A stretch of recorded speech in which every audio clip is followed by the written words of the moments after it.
Iniciar, não gravou. Eu também entrei aqui, eu acho que eu que também estou meio estranho. Não, começou a gravar.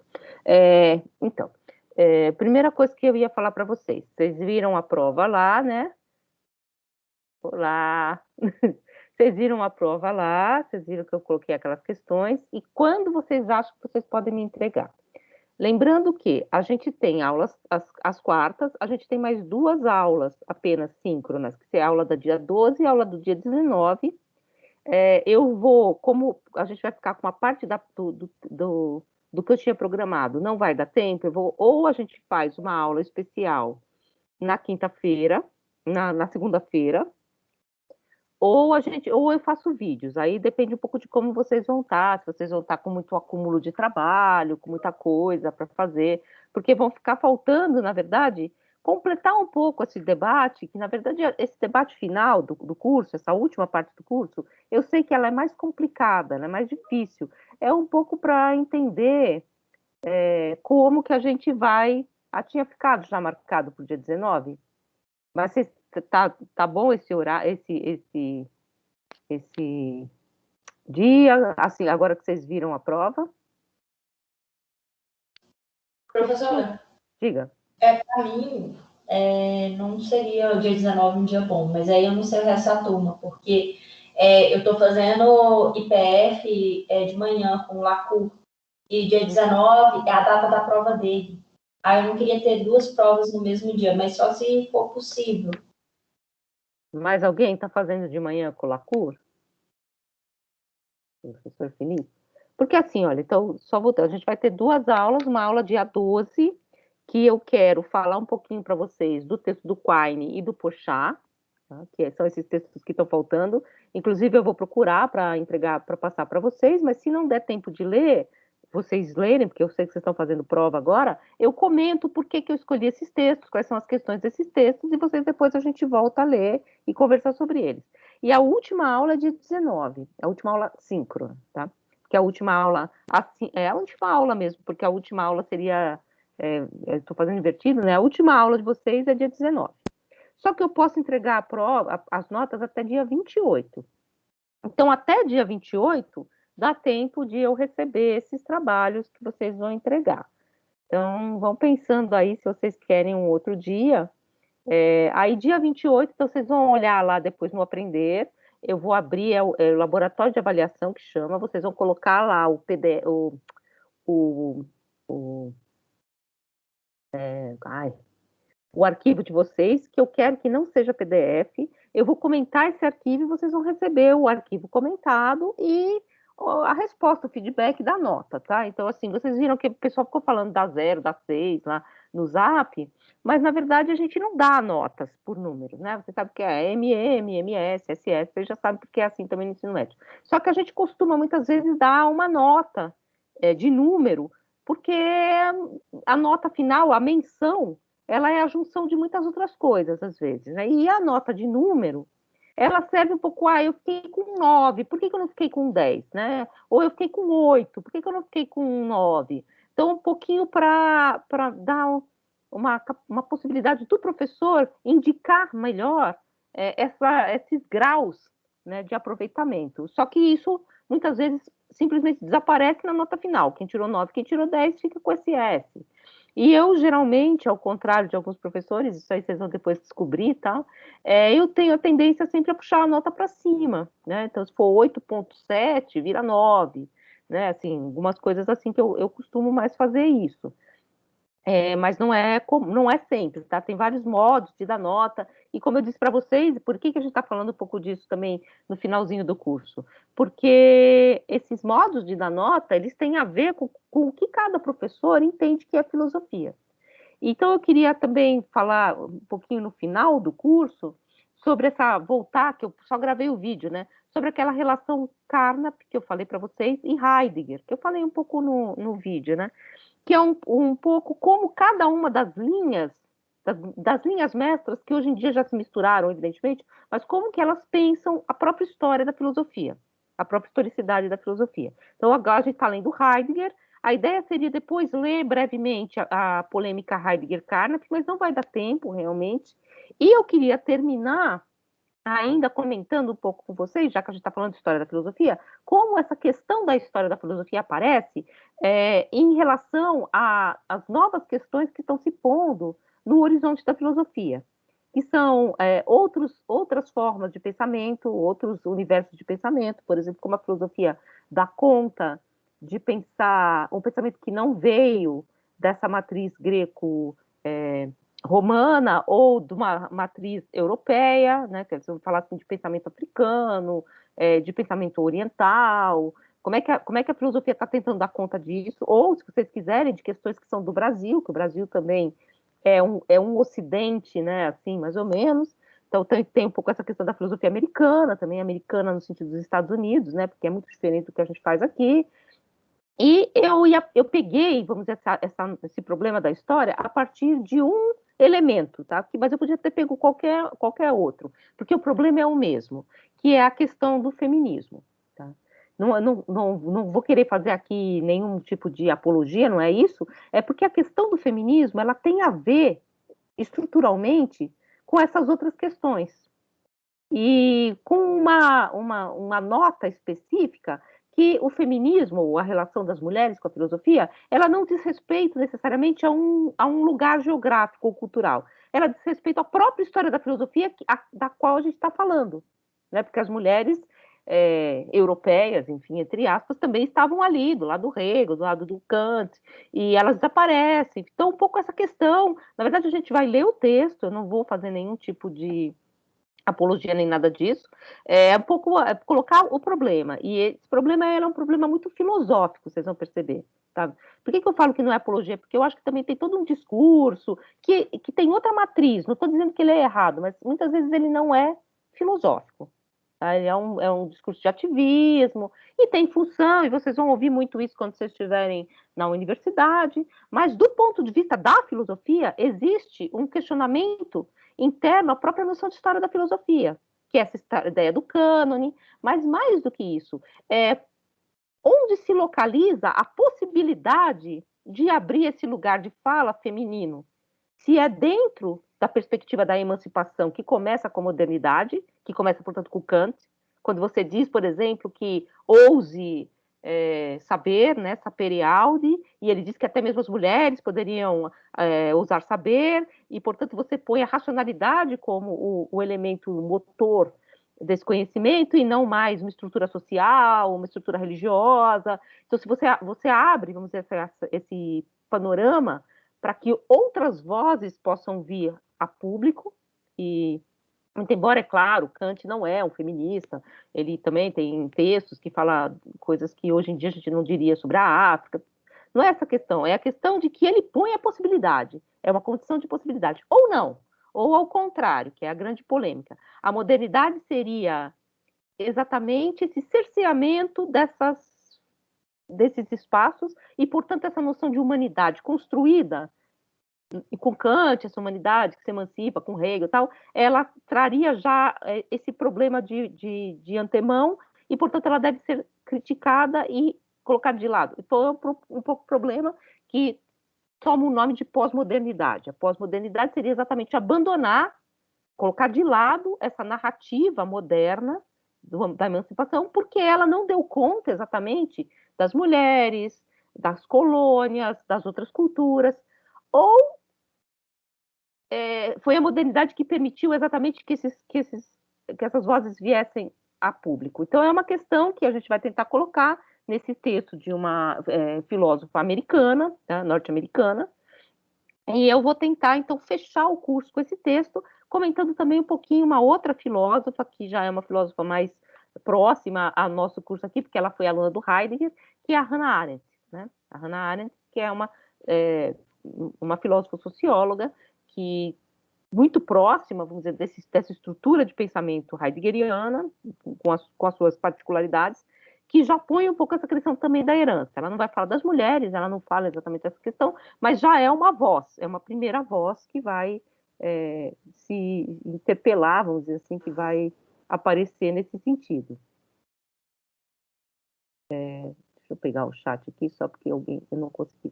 Então, esse seria o nosso fechamento do curso. E eu queria fazer, se não der tempo da gente terminar exatamente esse discurso que que eu estou tentando construir com vocês, que é exatamente um pouco esse final do curso, os problemas da história da filosofia. Né? Ou eu jogo a história da filosofia fora, ou a história da filosofia não deu conta de algumas vozes e, portanto, ela é problemática em essência e eu tenho que reescrever essa história da filosofia, ou é exatamente nessa reescritura, a maneira hegeliana, que eu vou encontrar o espaço para esses outros lugares. Então, essas questões que eu acho que depois elas vão ser muito importantes para o segmento do curso de vocês. Porque vocês vão poder depois escolher, e há vários caminhos dentro da filosofia, ou se vocês têm uma preferência por estudar Kant, ou se vocês têm uma preferência por ouvir esses questionamentos mais contemporâneos sobre o feminismo, sobre o que a gente chama de epistemicídio, mas eu não gosto do termo, até digo por quê, porque epistemicídio, né, que seria você ter destruído outras formas de episteme, se vale de uma palavra grega, e se está se valendo de uma palavra grega, está jogando essa própria cultura que você está querendo salvar para dentro do território da metafísica, porque a metafísica, a própria palavra diz, e o Heidegger disse, a aletheia, tal, ela é marcada por uma terminologia grega, e episteme é uma palavra grega que é a palavra para dizer ciência, né? E a noção de ciência é uma noção que foi construída no modelo ocidental. Então, tudo isso eu acho um termo problemático, mas assim, o que eu acho também não é questão, mas hoje em dia vocês vão ouvir muito isso. E o que significa epistemicídio? Que vários outros modos de pensar ficaram fora disso que a gente chama de filosofia. Então, você vai dizer, eu nem gosto muito dessas coisas, porque eu acho que vira uma coisa um pouco jornalística, mas porque a gente tem que ser grego para pensar, tem que estar morto, tem que ser alemão. Eu entendo a questão, mas eu acho que não é. Eu acho que a gente tem que construir essa questão filosoficamente, e assim não é uma construção filosófica, é uma construção que eu acho que tem a sua serventia, tá? Num debate, enfim, que é um debate quente, acalorado. Se eu estiver debatendo uma questão fora do meu métier, que é fazer filosofia, é óbvio que eu vou debater de outro modo. Né? Então, eu vou trazer os outros argumentos. Mas eu acho que, inclusive, para refinar um pouco esse discurso, né?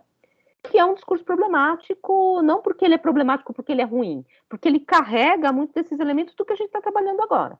Né? Então, é um pouco a questão que eu queria construir com vocês, tá? No final do curso. Esse, então, seria o nosso projeto de curso até o final do mês, que acaba, portanto, o curso acaba dia 22, é o último dia, e as notas sairiam dia 28. Se vocês quiserem, então, deixar... Vocês preferem que eu coloque dia 20? Eu prefiro, Então, dia mas não 20. sei todo mundo. Eu vou colocar dia 20, então, tá? Eu acho que dia 20 também é bom. Tá. E não é uma prova difícil. E aí eu queria só comentar rapidamente agora também o exercício que vocês fizeram, né? O exercício de paráfrase. Qual a importância desse exercício? Eu sei que talvez esse exercício da próxima vez eu vou mudar, tá? Eu não gostei da formulação que eu fiz, né? Não foram vocês, não.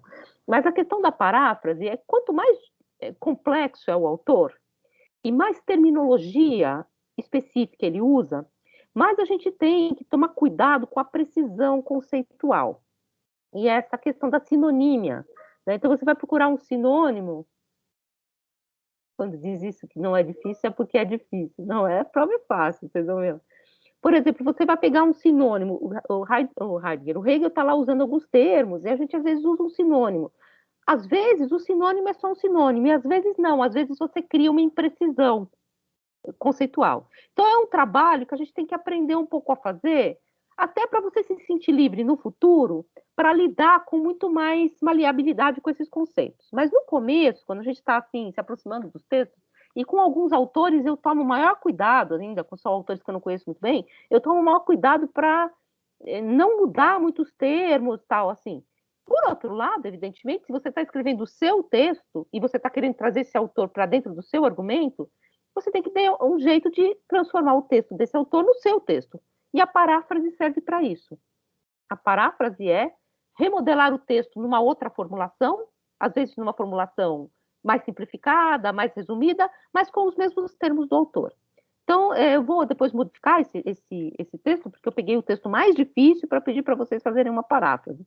Então, eu comentei lá com vocês alguns dos trechos, muitos fizeram um resumo, do que seria o argumento. E nesses resumos, às vezes, isso não é uma questão, tá? Porque isso vocês vão depois trabalhar muito com esse texto, tudo bem, não é um problema agora.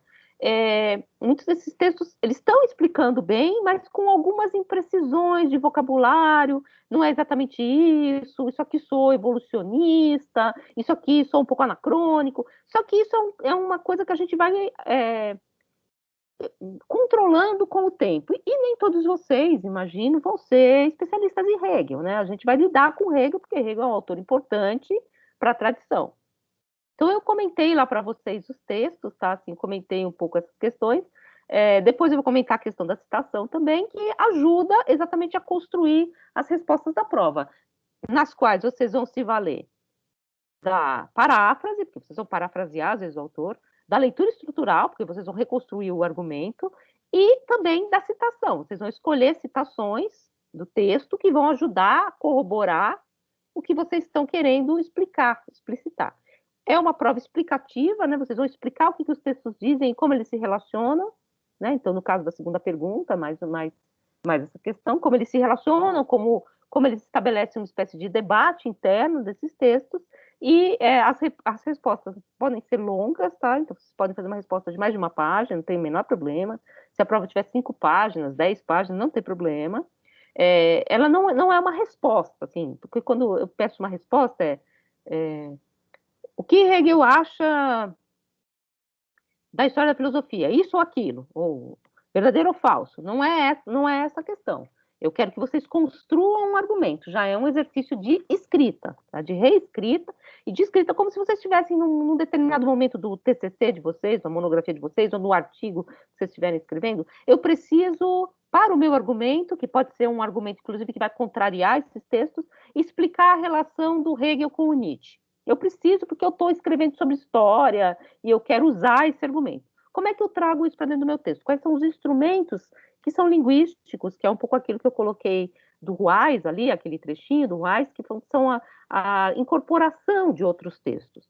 Como é que eu incorporo outros textos ao meu texto sem cair no plágio? O que é plágio? Plágio é toda vez que um texto de outrem estiver citado sem que esteja indicado que aquilo é uma citação, com aspas ou blocado, tá? E eu não sou radical, mas plágio são 5 palavras, então 5 palavras, né? Eu fui ao parque ontem é plágio, não tô brincando, né? Mas é uma frase muito específica, muito conhecida, né? Assim, que é do Heidegger ou do Hegel, que vier ali sem uma nota, é óbvio que alguém vai entender, não, é uma intertextualidade, ele está falando do Hegel, mas pode, e eu já vi acontecer na pós, era uma frase mesmo, não era uma coisa muito longa, que tinha vindo de um artigo que era de uma pessoa conhecida do convidado da banca. E ela implicou com aquilo, a pessoa implicou com aquilo, implicou assim, no certo sentido, falou para a aluna que, olha, isso aqui pode soar como plágio, porque essa frase ela é muito elaborada, ela é uma frase muito específica. Então, o ideal seria você colocar uma nota, que essa frase não é sua. Tudo bem, você põe aspas, põe a nota ali e diz, olha, essa frase é de não sei quem eu incorporei no meu texto. Isso é muito importante, tá, gente? Porque vocês fiquem muito atentos. Vou só falar de novo, porque a gente já entra no nosso texto, que já não é um texto muito fácil, mas vou falar novamente. Eu sei que é chato, mas vou falar novamente aqui, assim. Quando vocês estiverem estudando, eu sei que hoje em dia se estuda muito na internet, a gente recorta coisas, recorta e cola num outro lugar, que é um bloco de notas. Tomem muito cuidado com isso. Tá? Porque eu já vi, gente, tem páginas inteiras de um outro texto, a pessoa diz para mim, e eu acredito, porque eu tendo a acreditar nas pessoas, eu não li esse texto, mas falo, como você não leu esse texto se essa página é igualzinha ao texto que você leu? O que eu imagino que essa pessoa fez? Ela estava estudando na internet, e esse estudo também que a gente faz, que é muito desregrado, vai lendo livros com páginas na internet, nem anota que livro é, às vezes, viu um texto legal lá, nem anota que livro é, nem sabe de quem é, anota, recorta, cola num outro lugar, esquece depois, porque vai montando o texto, e isso é plágio. Vocês vão perder o título de vocês, perde a mestrado. causa problema para o seu orientador, é a pior coisa que pode acontecer numa vida acadêmica, tá? É você ser acusado de plágio. Inclusive durante a vida acadêmica de vocês, agora que vocês estão aqui na graduação.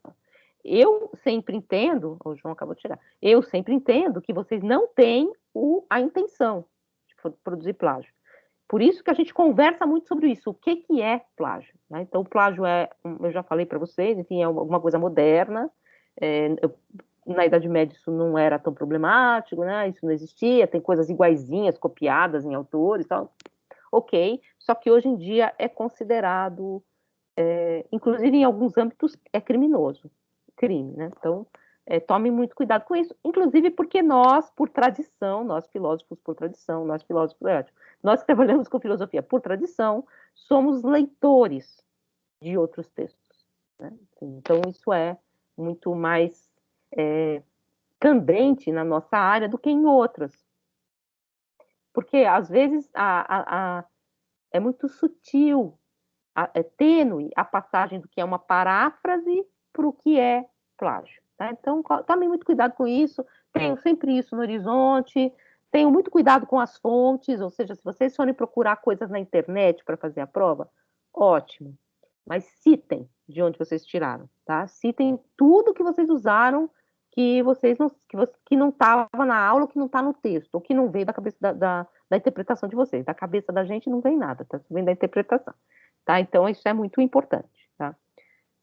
E, claro, eu vou conversar com vocês, não vou dar zero para ninguém, como a gente estava conversando lá no Zap, eu nunca dei zero para ninguém, não faço, não é essa questão, mas eu vou escrever para vocês, olha, isso aqui pode ser considerado plágio. Eu não estou acusando ninguém, eu estou só dizendo, com uma questão um pouco didática e ilustrativa, o que isso pode acarretar no futuro, se você fizer isso, se você não prestar atenção nisso. Tá? Então, isso é uma questão que eu acho que vocês já podem ficar bem espertos, porque outros professores, eu sou uma professora boazinha, né?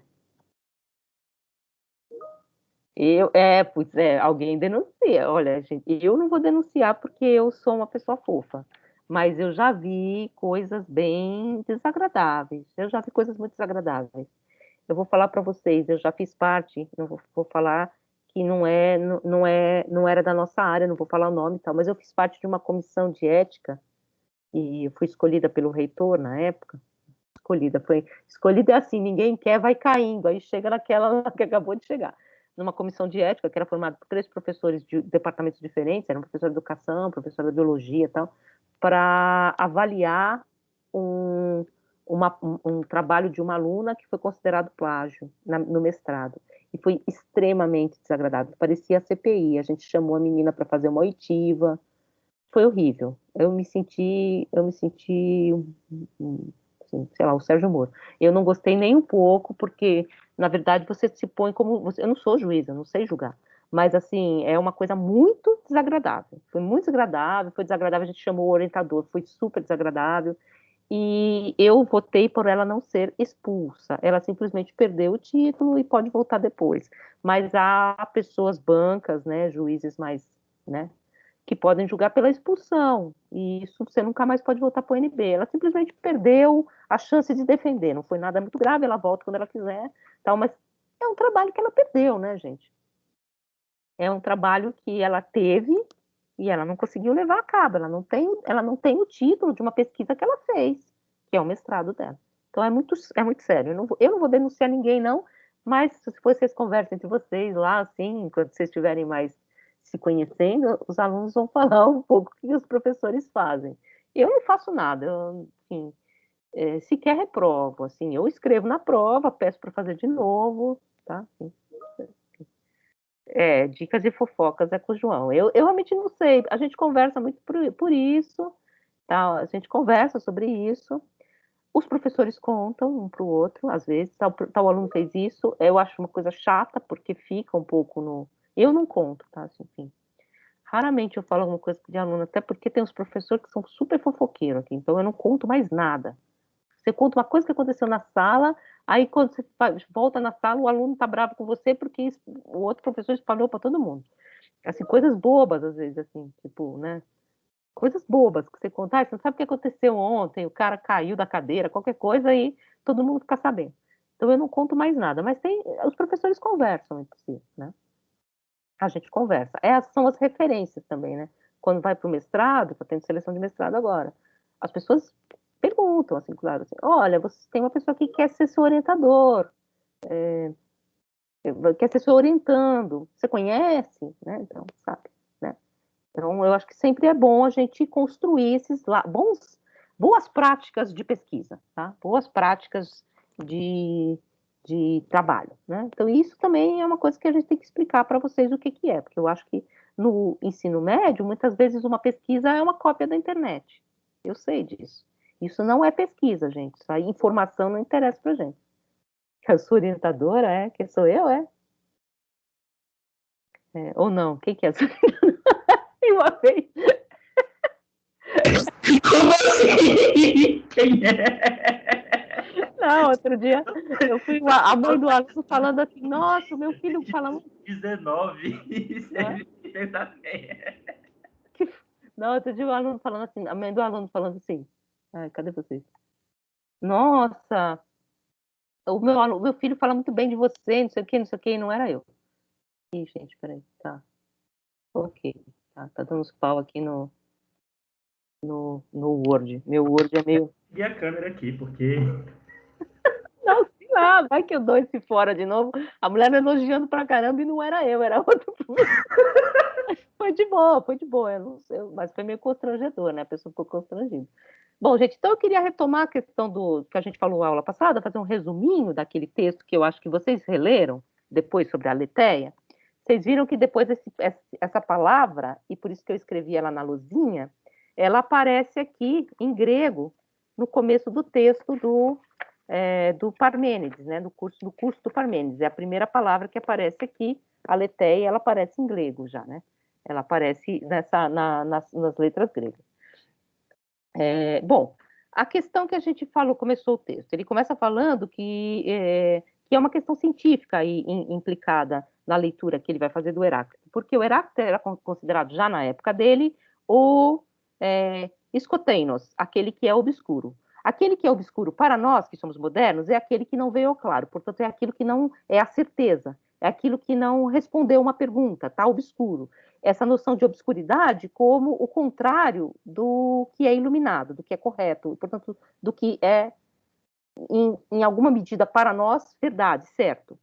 E, então, essa ideia, então, dessa filosofia, que seria uma filosofia obscura, e que chegou para nós aos pedaços, né, porque chegou para nós em fragmentos, seria uma marca de uma espécie de falta, vamos dizer assim, de clareza. E é o que o Heidegger vai dizer que não é exatamente a questão do Heráclito, ele era obscuro até mesmo na época dele, quando os textos eram completos. Então, nos pensamentos que chegou por outros pensadores deslocados, causam, evidentemente, uma espécie de outra obscuridade, mas ele diz que Heráclito é obscuro não por não ter vindo ainda à luz, não por aquilo que ainda não chegou à luz, como se tudo devesse, de algum modo, vir à luz, como se tudo devesse ser iluminado, lembrando que o termo Aufklärung é iluminismo, iluminar, trazer as luzes, né? Ele é, ao mesmo tempo, Heráclito, aquele que é obscuro e aquele que porta a luz. Então, essa ideia para o Heidegger é muito importante, que é uma ideia de procurar nesses autores um outro modo de pensar essa relação que nós temos com a verdade. Heráclito, então, é chamado obscuro, mas ele também é o iluminado, o claro, pois ele pronuncia aquilo que vem à luz, e é toda essa questão que ele vai trazer. E aí a gente falou um pouquinho da palavra grega aletheia, que o Heidegger explica, que essa tradução aletheia como verdade pelo veritas latino não é boa, porque aletheia, a palavra grega, ela é dita pelo negativo, pelo alfa privativo, como vão dizer os alexandrinos. Esse alfa privativo, que é aquele peixinho, né, que eu desenhei para vocês, significa não. Então, ela é dita por aquilo que ela não é, mais ou menos como Heráclito é o obscuro, mas o que traz a luz. A aletheia também é aquilo que não é esquecimento, mas que, de alguma forma, carrega no seu bojo o esquecimento. Porque você não é o não esquecimento exatamente porque o esquecimento está implicado nesse movimento, o que não está contido na palavra veritas, na palavra verdade, que vem do latim, tal como nós traduzimos. E menos ainda, depois o Heidegger vai dizer, na noção de certeza, que é a noção que nós temos na filosofia moderna, na filosofia da ciência. A verdade é aquilo que pode ser confirmado com certeza. Pode ser depois, como vai dizer o Carnap, pode ser verificado. Então, o que pode ser verificado cientificamente é verdade no nível da certeza. Só que isso era verdade para os gregos, e aí ele continua dizendo também que a segunda parte do verbo, let, né, o leteia, né, tem parentesco com latoi, né, como a gente vai ver, ou latoi, ou lântanos, ou elântano, que são termos, são verbos que querem dizer esconder-se, ocultar-se. E aí ele recorre nessa essa ideia do ocultar-se, como ela aparece, né? Então ele vai dizer desse ocultar-se, como ela aparece para nós, o esconder-se, o esquecer-se, e aí ele diz que a subjetividade moderna, ela pensa o esquecer como uma posse do sujeito. Eu me esqueci de algo, porque aquilo que eu esqueci era meu de alguma forma. Eu esqueci um número de telefone, por exemplo, porque esse número de telefone, de alguma forma, estava absorvido pelo sujeito. Não é essa noção que os gregos evocavam quando eles liam essa palavra, esquecer. E aí ele vai falar da questão da figura do Ulisses, que é como ela aparece na Odisseia, e ele vai dizer que na Odisseia a figura do Ulisses se esconde diante na corte dos Feácios, né, na casa dos Feácios, em que o Aedo vai cantar, e o Aedo canta os feitos da Ilíada, e Ulisses se esconde e chora. Esse se esconder e chorar, que seria, para um homem moderno, escolher uma vergonha individual, é um modo de se pôr no mundo para um grego. É um modo de se pôr no mundo como aquele que vem oculto, né? Então, ele vai dizer, na experiência grega, eu estou citando, daquele que chora, predomina bem mais um encobrimento que retrai para os outros aquele que chora. Então, é como se ele estivesse encoberto. E eu lembrei para vocês também, embora o Heidegger não fale disso aqui, do final da Odisseia, quando Ulisses chega na casa dele, e ele chega encoberto. Ele não está maquiado, fantasiado. A deusa encobre, e ele chega parecendo uma pessoa decrépita, velha. Então, ele chega no encoberto, no obscuro. E depois ele se revela o dono da casa. Então, esse encobrimento, né? Homero não diz, continuo lendo o texto, Homero não diz, Ulisses cobriu suas lágrimas, não é uma coisa da pessoa. O poeta também não diz, Ulisses encobriu-se enquanto alguém que chora. Ele diz o contrário, Ulisses manteve-se no encoberto, ele manteve-se na obscuridade, ele não veio à luz. E aí ele vai trabalhar, nesse sentido, vários fragmentos, né, do Heráclito, tentando reposicionar esses fragmentos. O primeiro fragmento, do que jamais mergulha como alguém escaparia, né? Então, daquilo que entra atrás das nuvens, né, que eu falei para vocês, do Dinon, que também tem a ver com o ocaso do Sol, do que nunca tem ocaso, do que nunca se esconde, como alguém poderia escapar. E aí ele vai tentar entender quem é que se esconde e quem é que escapa, nesse verso. E ele compara, aí eu vou ler também como o Sérgio Pumblensky traduz, porque o Sérgio é o tradutor desse texto aqui que a gente vai ler daqui a pouco. Ele traduz assim: como alguém poderia manter-se encoberto face ao que nunca se deita? Se deita é exatamente essa ideia do que se esconde atrás de uma nuvem. Então, ele vai dizer exatamente essa questão, o que se deita, o que se esconde, e aí ele traz também uma outra frase, um outro trecho do próprio Heráclito, que diz: Aficis criptestai filei, Aficis ama esconder-se. Ou seja, aquilo que não tem ocaso, o que é? E ele chega um pouco à conclusão de que é aficis, nesse sentido daquilo que é, do ser. Mas esse ser também ama esconder-se. Nessa ideia exatamente que ele está falando da leteia, que a leteia, ela não é aquilo que arranca o véu da obscuridade e traz a luz, mas sim o lusco-fusco, disso que vem a luz, mas também pode encobrir-se, disso que vem ao encoberto, mas que também vem à luz. Então, exatamente nesse jogo é que Heidegger vai tentar pensar qual é a noção de verdade como aletheia. E por que ele faz isso? Ele faz isso por um refinamento de erudição? Não. Ele faz isso no pensamento dele exatamente para escapar a todos os dilemas e problemas que foram colocados pela filosofia posterior, que é a filosofia platônica. Aliás, nenhum desses autores, Parmênides, Heráclito, usa a palavra filosofia. E eles são ditos pensadores pelo Heidegger. Por que pensadores e não filósofos? Porque filósofo é aquele que se aproxima da filosofia, da sabedoria, que tem um amor, que tem uma atração pela filosofia, pela sabedoria. Portanto, já está na ordem da mediação, já está na ordem de uma separação. Eu tenho amor, eu não tenho a sabedoria, eu não me aproximo da deusa verdade. E esses pensadores não estão dentro desse elemento ordenado, que depois vai pensar o logos como linguagem, o logos como lógica, a lógica como a lógica do verdadeiro ou falso. Gente, eu vou ter que desligar esse negócio aqui que está fazendo barulho, peraí.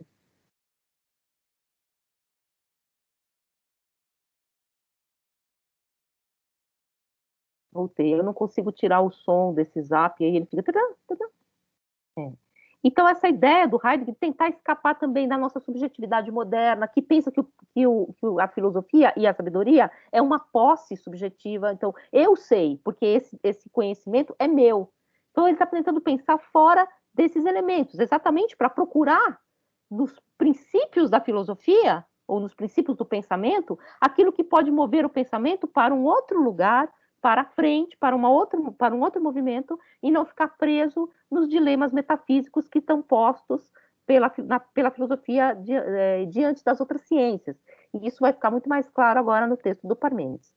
Já o Parmênides, esse livro aqui, é um curso que o Heidegger escreve nos anos 40. Então, ele vai fazer um curso sobre Parmênides, então, como se eu fizesse um curso aqui no departamento de filosofia, em que eu fosse tratar de um pensador grego.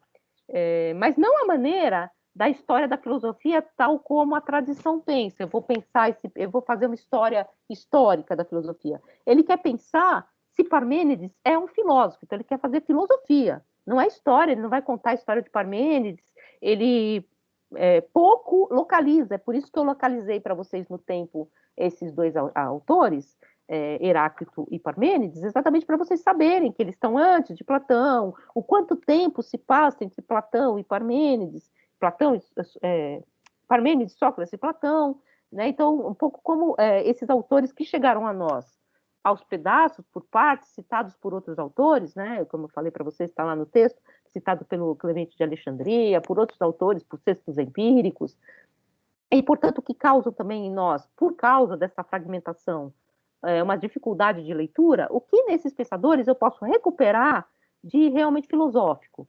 E se eu posso, é uma pergunta, né? E aí eu vou ler um pouquinho a introdução para vocês desse texto. Pergunta, vocês gostaram do texto? Vocês conseguiram ler? Nem ler, né? Não. Vocês vão ver que é um texto bem mais tranquilo, porque é um texto de curso, realmente. E ele escreve esse texto com recapitulações. Então, é um texto que se repete muitas vezes. Ele recapitula, como eu fiz aqui com vocês, recapitulei a aula passada. Então, é uma repetição do que eu já falei na aula passada. É um curso. Geralmente, os filósofos, principalmente os filósofos contemporâneos, eles têm muitos textos que são cursos. E nesses textos que são cursos, eles são muito mais claros do que nos textos dele. Isso é muito óbvio no Adorno. Os cursos do Adorno são claros, muito claros. É porque no texto ele está numa outra vibe, né? E no curso eles estão tentando exatamente deslindar essa questão. E o curso também é menos pronto. Muitas vezes os cursos chegam a nós, inclusive, pelas citações dos alunos. Vocês podem aí ficar com a nossa herança e publicar todas as bobagens que a gente fala sobre Naruto, né, assim, no curso. E aí, então, ele vai dizer assim, a primeira introdução desse curso, meditação preparatória com o nome e a palavra aletheia, então, essa palavrinha que está escrita aí no texto, em grego, é aletheia, tá? E a sua essência contrária. Duas indicações da tradução da palavra aletheia. A palavra aletheia ela é traduzida, geralmente, por verdade, mas ela é muitas vezes traduzida no andar do texto, aleteses, outras palavras que têm parentesco com essa palavra, parentesco semântico, né, que são derivadas dessa palavra, são traduzidas também no correr dos textos por real, realidade, aquilo que é. Então também tem um pouco essa ambiguidade, né? Vocês vão pegar textos platônicos, textos aristotélicos, e vocês vão ver, que palavra é essa que está dizendo real, aquilo que é o concreto? Então, você vai ver, é uma palavra derivada desse núcleo da palavra letéia. Então é uma tradução, mas aqui ele está falando da tradução da palavra verdade. E aí ele começa dizendo, Parmênides kai Herakleitos, né? Que está escrito aí exatamente no começo, que também está escrito em grego, porque, claro, né? Ele gosta de mostrar que ele estava em grego, né? Vocês viram ali logo a primeira frase do texto, Parmênides kai né?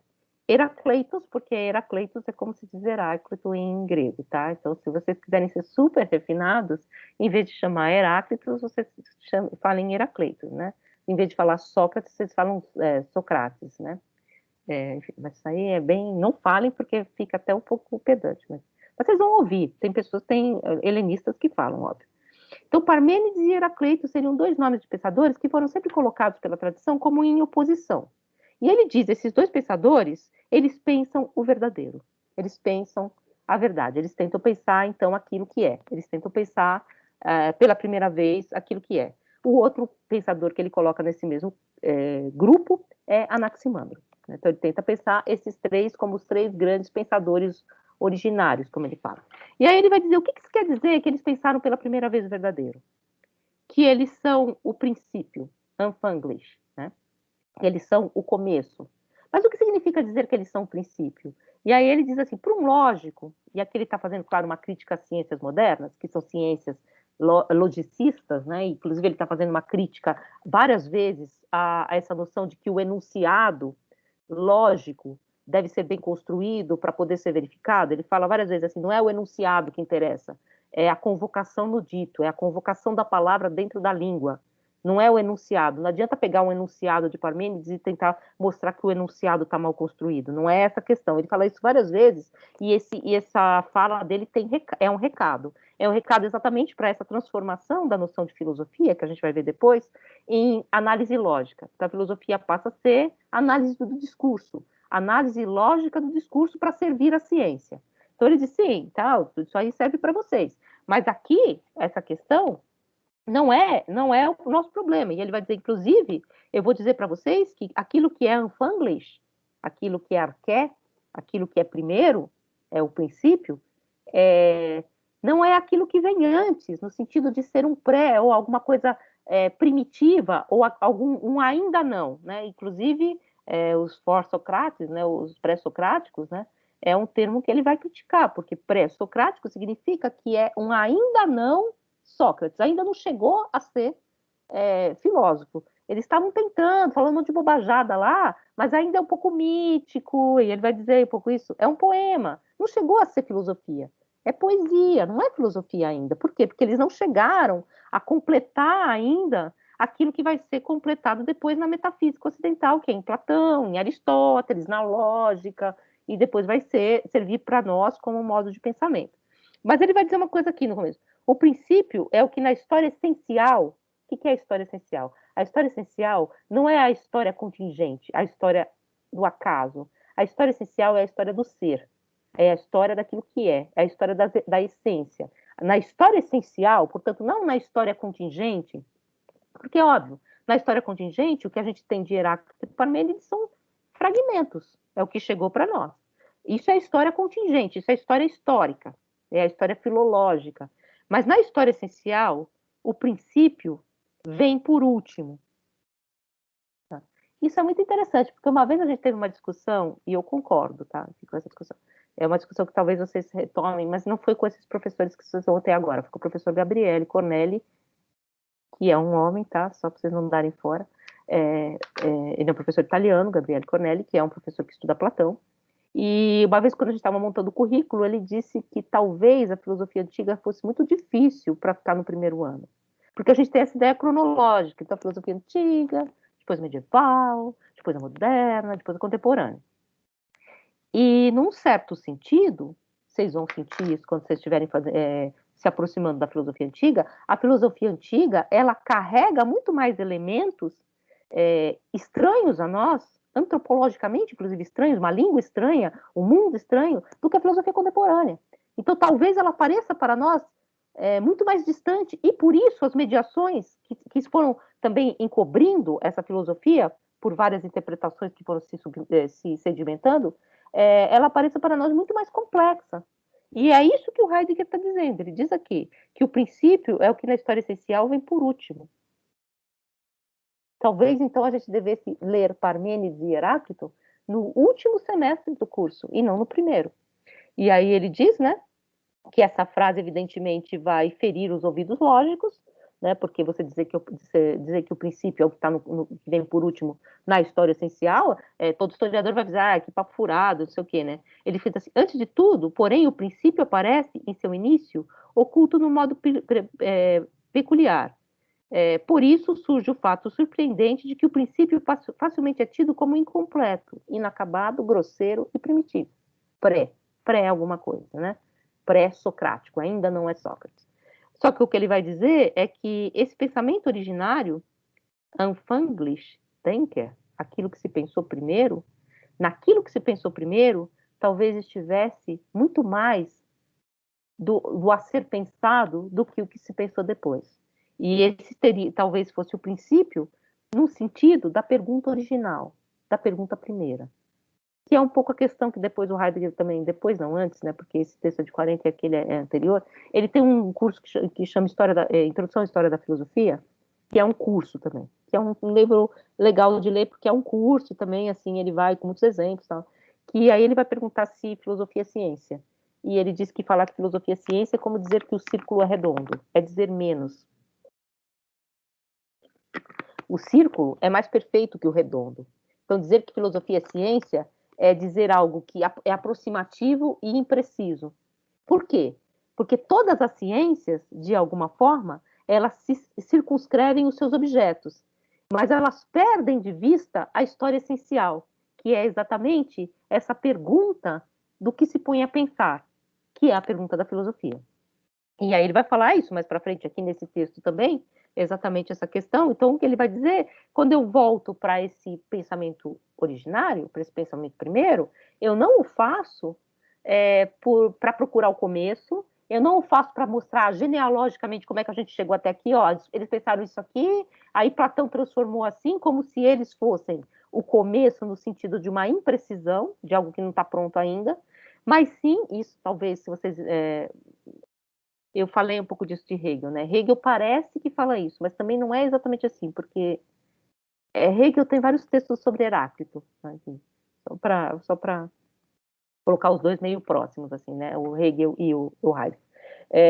E parece que o Hegel está dizendo que os gregos são infantis, no sentido de que são abstratos, mas muita coisa se perde também nesse caminho histórico da consciência, do espírito, em Hegel, tá? Então, os gregos, eles têm menos que nós, mas mais também, em um certo sentido. Então, não é evolucionista.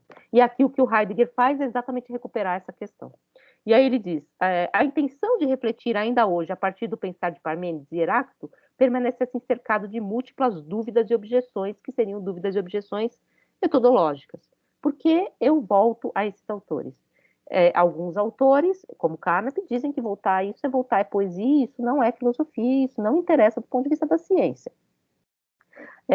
E aí ele vai tentar também pensar o que é, então, o texto de Parmênides. Não sei se vocês leram, está lá naquele vídeo que eu fiz para vocês 2 trechinhos. O poema de Parmênides começa com um carro alegórico, não, com um carro grego, né, que é aquele que eu coloquei lá para vocês do Auriga, né, daquela escultura grega, que só chegou para nós como os pré-socráticos aos pedaços. É um carro grego conduzido por aurigas imortais, por daimones, por divindades, que levam esse homem, que é o narrador do poema, e que provavelmente é o filósofo, é o pensador, né? Há uma porta, essa porta abre-se, os gons fazem barulho e tal, e aparece a deusa. Esse aparecer da deusa, como vai dizer o Heidegger, é Talmazen, é o assombro, é a epifania, é o assombro primeiro. Então essa deusa aparece e a deusa fala para esse homem, ó jovem, conduzido por aurigas imortais, salve. Então a deusa fala. E todo o resto que chegou para nós desse poema é a voz da deusa falando a esse jovem o que seriam os caminhos a percorrer. O caminho da verdade bem redonda, e a verdade bem redonda, agora foi a bem redonda aqui que eu perdi. Eu anotei aqui a verdade bem redonda, que é a tradução. A palavra pode ser eucícleos, ou seja, bem redondo, eu é bom, né? De eucaristia, de eudaimonia, então, eucícleos, ou bom ciclo, bem redonda, ou, como chegou para nós uma outra palavra também, ou eupeitheos, ou bem convincente. Peitos, lembre-se, é uma divindade, é a divindade que persuade. Peitó é persuasão, tá? Enfim, em grego. E ela é uma divindade, não é uma deusa, é uma divindade, mas ela é uma figura divina. Então, pode ser ou a verdade bem redonda, essa verdade completa, ou a verdade fidedigna, como traduz o João Trindade Santos, nesse outro livrinho aqui. Eu estou seguindo mais a tradução dos pensadores, como eu falei para vocês, porque eu acho que recupera de forma mais harmônica a versificação, tá? Porque é mais bonito como poema, mas existem várias outras traduções, inclusive uma que está citada aqui pelo Heidegger, né? Uma que foi traduzida a partir da tradução do Heidegger pelo Sérgio Vrublensky, né? Que também tem uma tradução do poema de Parmênides, que eu disse para vocês, que em vez de perifícios, como sobre a natureza, ou acerca da natureza, ele chama de acerca da nascividade, daquilo que vem a ser. E aí, então, o Heidegger começa perguntando: o que é esse poema? Ele foi chamado pela tradição de poema doutrinário. E a deusa que aparece no poema, foi chamada de alegoria, alegórica, porque ela se põe no lugar da verdade, como se a alegoria é esse processo de transformar alguma coisa que é abstrata numa coisa personificada, a alegoria da justiça, tal. Só que ele vai manter essa fórmula para criticar, porque esse é um modo de entender o poema que já é posterior ao poema e já pensa mais do que o poema pensava, nesse sentido. E aí ele vai dizer, então, que talvez não se trate nem de um poema, isso na página 15, no sentido de poesia, nem de uma doutrina. No entanto, para se entender como as palavras são ditas e como o dito é pensado, isso somente pode tornar-se claro e rigoroso. Deixa eu botar você para dentro de novo, Suelen.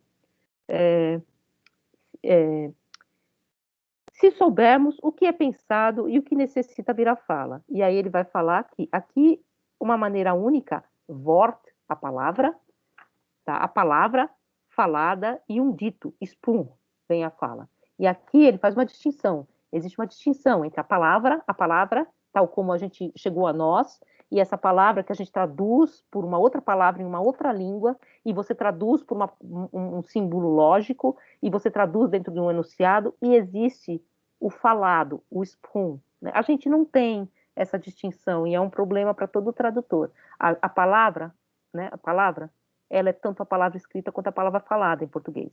Né? A gente tem a palavra vocábulo, que teria mais essa ideia de vocalização. Mas vocábulo também tem o sentido de palavra escrita. Se você disser assim, esse vocábulo, e você está falando de uma palavra escrita, você não está falando um absurdo. Então, a gente não tem essa distinção, mas essa distinção é muito comum a muitas línguas. Palavra escrita e palavra falada. E é aqui a distinção que ele está falando. Por quê? Existe uma língua morta, que é essa língua da palavra escrita. E existe como essa palavra, ou esse dito, ressoava no todo da língua. Ou seja, o que convocava entre os gregos quando eu dizia que Homero estava se escondendo? Eu traduzo que ele estava se escondendo. E a minha tradução, evidentemente, só pode pensar Ulisses se escondendo assim, tipo, que vergonha, que vexame e tal. Porque eu penso a maneira do sujeito. Eu penso menos, ele vai dizer. Você pensa dentro de uma ordem metafísica, que é a ordem do sujeito. Então, essa tentativa exatamente de ouvir o que se convoca. Eu estou usando o termo aqui, que é o termo que que o Sérgio, o tradutor, usou, que é anspum, uspum, que é a fala, e anspum, convocar, né, para dentro desse todo da língua. Então, eu quero ouvir a harpa grega tocar, né, a harpa que era tocada pelo vento, que ficava no alta montanha, tocar quando eu falo desse poema. Então, é ouvir também esse todo da língua. Então, não adianta pegar o poema de Parmênides, como faria um lógico, e mostrar essa frase não significa nada, aqui ele está simplesmente fazendo poesia, essa palavra é uma alegoria. Você está classificando, você está dissecando, tal como o Nietzsche dizia, né? Você está dissecando um cadáver, né? Você pega um negócio lá e disseca, olha, isso aqui é uma alegoria. E aí, isso aqui é uma frase que não faz sentido porque esse termo está mal empregado. Isso aqui não faz sentido porque, quando o Parmênides pergunta se o ser é e o que não é, não é, o não é algo. O não é simplesmente uma partícula de negação. E se você dá um poder de sujeito ao não ou ao nada, como depois o Heidegger vai fazer, você dá ação ao nada, você simplesmente está usando uma palavra fora do seu lugar sintático. Então, é só um erro sintático. O que o Heidegger está dizendo aqui? Não é isso, gente, não é isso. Você tem que ouvir o todo da língua. Não adianta ficar esmiuçando aos pedaços essa língua. E aí ele vai dizer, pensar, o que é pensar? O que é pensar? Não fazer filosofia, não ter certeza, não fazer ciência, não descobrir a certeza ao final de um enunciado, mas pensar. Diz que pensar é essa atenção ao essencial. Pensar, portanto, é a atenção ao ser. Pensar, portanto, é muito mais próprio à história essencial do que à história contingente.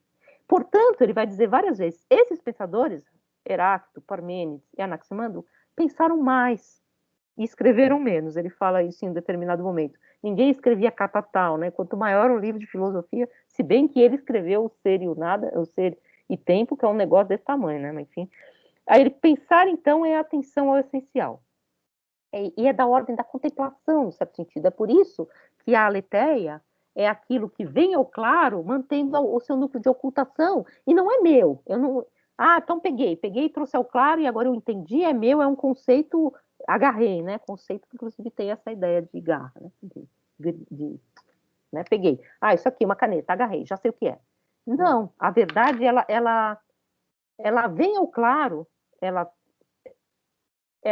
brilha, vamos dizer assim, ela cintila diante da gente quando você está atento aos seus movimentos. E aí ele vai dizer, continuando aqui, graças a esses conhecimentos, dominamos, e aí ele vai dizer assim, que essa ciência primeira, esse pensamento primeiro, ele não é um pensamento de dominação. Ele vai dizer, por exemplo, que a língua romana, a língua latina, que é a nossa também, né, que é o fundo das nossas línguas, ela é uma língua de dominação. Ela é uma língua que pensa circunscrição, ela pensa territorialidades, enquanto que o grego não. Tá? E aí ele falando, porque eu também não conheço tanto grego assim, inclusive ele falava assim, não sei se vocês viram aqui durante o texto, ele fala, eu dei para vocês a tradução do texto, porque ele achava que os alunos tinham que ficar lendo junto com ele em grego. Vocês verem como vocês não são tão infelizes fazendo aula com a gente. Sim. Vocês podem, mas eu acho, e falando para vocês realmente, que todas as vezes que vocês forem comprar um livro, por exemplo, eu indico comprar esse aqui, ó, por exemplo, porque ele tem a tradução bilíngue, tá? Porque é bom, é importante. Então, você lê ali, sei lá, a palavra realidade, mas que palavra ele usa em grego para traduzir realidade? Muitas vezes você descobre que é uma palavra relacionada à noção de verdade, e isso é muito importante em alguns tipos de interpretação, tá? Então isso eu também concordo com o Heidegger. E aí ele vai dizer que esse saber essencial, ele não é exatamente o saber das nossas ciências, e ele diz, graças a esses conhecimentos, dominamos as coisas. Então, a nossa ciência, ela é uma ciência da dominação das coisas. Então, você tem a biologia que domina a vida biológica, você tem a sociologia que domina as relações sociais, você tem a psicologia que domina as relações psíquicas, você tem a economia que domina as relações de troca, você tem domínios, cada ciência circunscreve os seus elementos, os seus métodos, e ela trabalha ali dentro. E aí ele vai continuar assim, esse saber, entre aspas, de dominação, se dirige ao ente, às coisas, ao que as coisas que existem, cada vez a cada vez dado a sua estrutura e a sua utilidade. Um saber se apodera do ente, domina, e com isso vai sempre para além do ente, ultrapassando-o constantemente. O caráter do saber essencial é inteiramente diferente. Então, o saber moderno é o saber da posse. Isso é meu, eu sei, então eu sou cientista social e eu domino as questões da sociedade. Eu sou um cientista biológico e eu domino as questões da biologia. Eu sou um médico, eu domino as questões da medicina. Não é isso que é pensado primeiramente por esses pensadores. Não é um saber da ordem doente. Não doente, tá, que está doente, que está com Covid. É doente. Ente é uma tradução ruim, tá, porque a gente não tem esse termo em português. Ente são as coisas que são os objetos. Assim, o objeto já é muito, porque o objeto já é moderno, né? Já é o termo moderno para dizer as coisas, mas os entes, as coisas que estão no mundo, retiradas, inclusive, da sua verdade essencial e colocadas numa disposição que é essa disposição das ciências modernas, né? As várias ciências, que é por isso que eu falei para vocês que nesse curso de introdução à metafísica, o Heidegger diz que dizer que a filosofia é ciência é dizer que o círculo é redondo, porque essas outras ciências, elas circunscrevem um campo de atuação, os seus objetos, e elas atuam relacionando esses objetos. Isso está um pouco até na metafísica do Aristóteles, né? Mas, enquanto que a filosofia, se é essa ciência essencial, ela não pergunta pelos entes, ela pergunta pelo ser. Ela pergunta pela pergunta essencial. Isso, parênteses, está na metafísica do Aristóteles. Né? A metafísica do Aristóteles, ele diz, o ser se diz de vários modos. Né? É meio assim a filosofia da fofoca, né? O ser se diz de vários modos, o diz que do ser, né? Não, mas ele diz, o ser se diz de vários modos. Você pode dizer o ser ao modo da relação, por exemplo, o médico diz que o doente não está saudável. Você pode dizer o ser ao modo da parte, você pode dizer o ser de várias maneiras. Só que existe uma ciência, filosofia em grego é ciência em geral, existe uma ciência que diz o ser como ser, o ser para o ser, que diz o que é o ser, e não o ser numa relação, o ser num domínio, o ser numa determinada ordem. Diz o ser.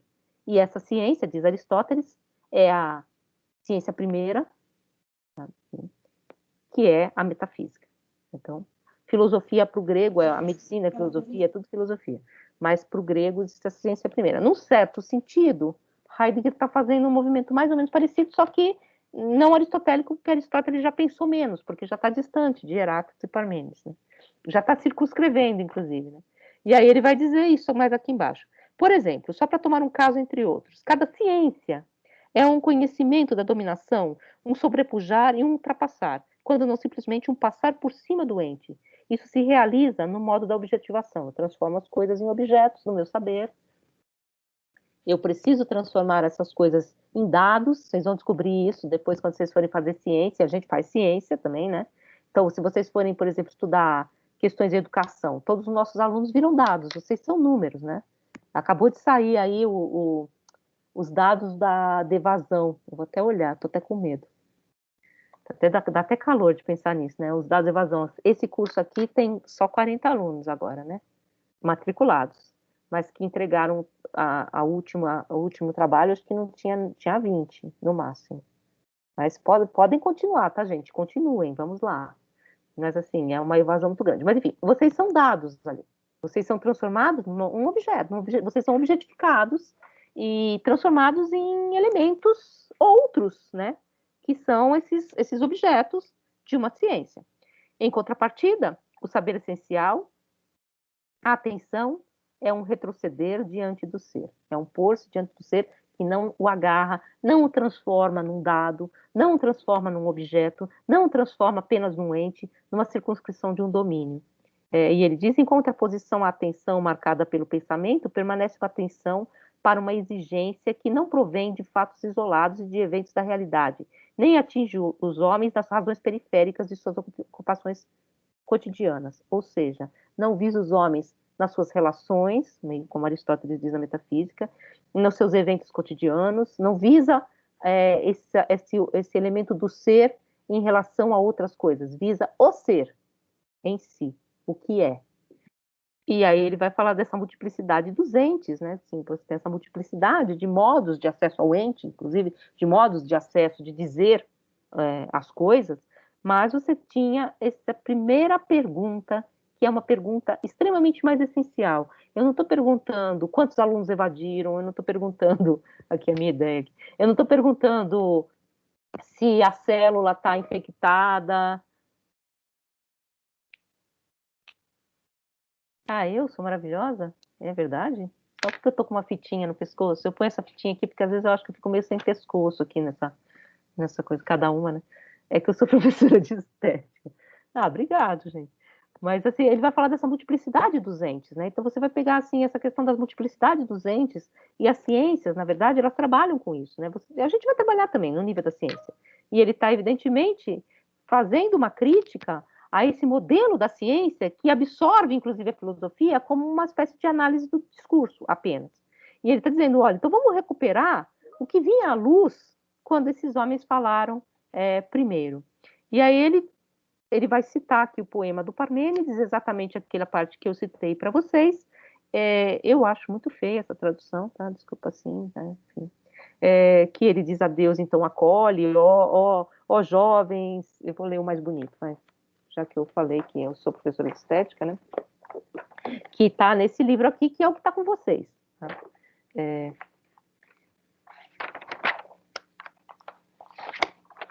Parmênides de Elé. Toxografia. Ó jovem companheiro de aurigas imortais, tu que assim conduzido chegas à nossa morada, salve. Então está saudando.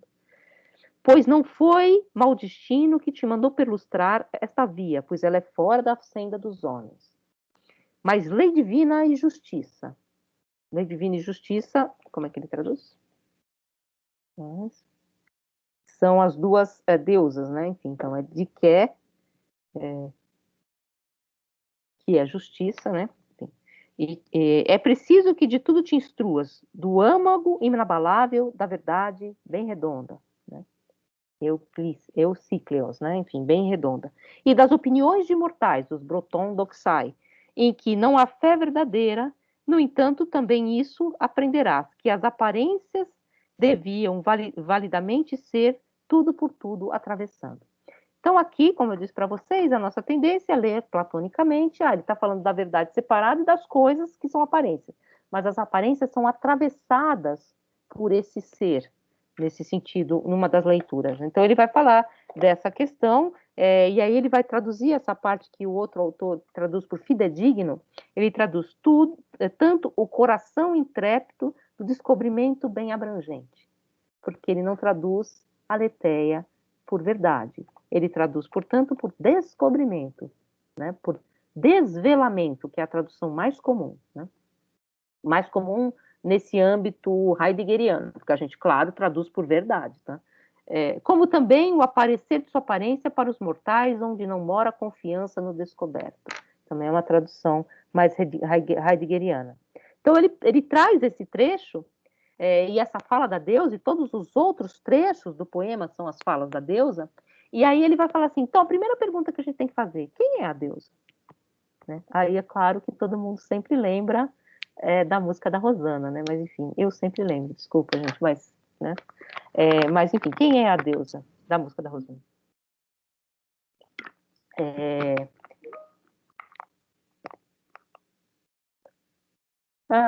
Eu vou estar em HF de novo, você vai ouvir tudo de novo. Mas eu vou fazer uma certa mudancinha nesse final do curso, porque eu acho que ele fica muito pesado, né? Porque esse curso foi pensado para uma outra dimensão. Então ele vai perguntar, quem é a deusa? A nossa tendência, porque nós somos metafísicos, é falar que ela é a deusa da verdade, tal como Ártemis é a deusa da caça, e como Apolo é o deus da beleza, embora ele não seja, né? Hélio é o deus do sol, Júpiter, Zeus é o deus do trovão. Então a gente tem essa ideia do dar, né? Que é como se esse deus ele cuidasse, ele tivesse um domínio em torno dele. Então a gente sempre pensa nessa ordem da dominação. A deusa da verdade é aquela que cuida da verdade, né? Que cuida desses elementos da verdade. Está fazendo de novo IHF comigo? Não? É? Mas quem que era? Com quem que você fez da outra vez? Porque sempre sou eu, quase que dá, né? Acho que foi o Fábio, né? Era para ter sido eu que passei pro Fábio, porque deu um crepe lá. Na verdade, assim, parênteses, tá? Não tem nada a ver com Heidegger. Ah, Cecília também já deu, é verdade. Não tem nada a ver com Heidegger, mas eu acho que o professor que dá IPF e HF tem que ser um professor mais antigo do departamento. Eu sou antiga já. Porque a gente conhece, não que eu saiba, por exemplo, algumas coisas do currículo, até alguém me perguntou e eu respondi lá. Algumas coisas do currículo, às vezes, eu não sei porque mudou, muda bastante. Mas eu sei eu sei a pergunta essencial, né? Eu sei a pergunta do ser porque eu já estou aqui na UNB há algum tempo, então eu sei um pouco como funciona. E eu acho que é importante isso, porque antes de tudo, o IHF-PF é uma entrada no curso, e portanto eu escolhi alguns autores, como eu já falei várias vezes para vocês, que vocês vão ler outras vezes, e com muito mais rigor, e de outra forma, mas eu também escolhi apresentar os problemas que vocês vão ter, para entender como funciona o curso. Por isso que eu queria fazer muito essa questão do Heidegger-Carnap, tá? Porque vocês vão entender isso depois. Mas aí então ele vai falar dessa questão de quem é a verdade, né? Quem é a deusa da verdade? Ele vai dizer que então a gente está sempre pensando ao modo da metafísica e ao modo daquilo que a gente chama de mitologia. O que é mitologia? Mitologia é a lógica, a ciência do mito. É transformar o mito numa gramática. Então a gente gramaticaliza. Vocês vão descobrir isso quando vocês forem estudar a mitologia. Que é muito mais móvel. Não tem um deus que é só disso, só daquilo. Os deuses, eles têm aparições, tal como os nossos deuses, né? Os nossos santos, né? Você tem a Nossa Senhora do Parto, você tem Apolo Cuidador, Apolo Phoebus, Apolo, ele aparece de muitos modos também. Então eles têm epifanias diferenciadas, os deuses, né? Então existem essas figuras dos deuses, mas isso foi transformado numa gramática, como a gramática alexandrina transformou o grego numa língua gramaticalizada. E aí, disso também que o Heidegger tem que escapar. Então, ele diz que nós temos que pensar, não que essa deusa, ela é uma deusa cuja proteção a cuja proteção e benção a verdade é tão somente confiada, mas sim que ela é a verdade. Então, essa deusa, ela é a própria verdade, ela é a própria emanação da verdade. Então, é como se o jovem que foi trazido por Aurigas Imortais estivesse ouvindo a verdade se expressando, e não alguém que porta a verdade que está trazendo para ele. É uma espécie de revelação divina. E aí ele fala um pouco dessa questão que o pensar é pôr-se fora de si. E o pensar, ele não tem essa ordem da revelação divina que ele coloca aqui, né? Parmênides chama Deus a verdade, então é a própria verdade que é aqui experimentada como deusa. Isso pode nos parecer estranho, pois, por um lado, achamos simplesmente estranho que o pensador coloque seu pensar em relação com uma palavra de um ente divino. E aí, por quê? Porque nós estamos sempre pensando na mediação. Né? Então, tem uma mediação e esse ente divino, ele ou revela alguma coisa ao pensador, ou ele cuida dessa coisa, e ele apresenta para o pensador, olha, eu sou Deus da caça, então olha aqui, eu sei fazer isso, tal aqui. E aí ele diz assim, que na verdade, esses pensadores, eles pensam fora de si, e nesse pensar eles se colocam a si mesmo em jogo. O pensador responde ele mesmo às questões colocadas por ele próprio. Os pensadores não anunciam revelações do Deus.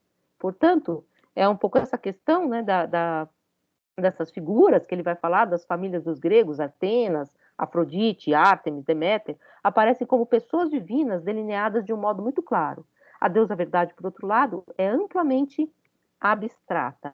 E é por isso que ela foi entendida como uma espécie de hipostasiação. Vocês sabem o que é hipostasiar? Hipostasiar é transformar uma coisa abstrata numa coisa concreta. Então, você transforma, por exemplo, você hipostasiar uma ideia, por exemplo, eu digo o homem barroco. Eu acabei de hipostasiar um tempo histórico, transformando esse tempo histórico em algo, e que é uma abstração, mas que eu tomo por concreto.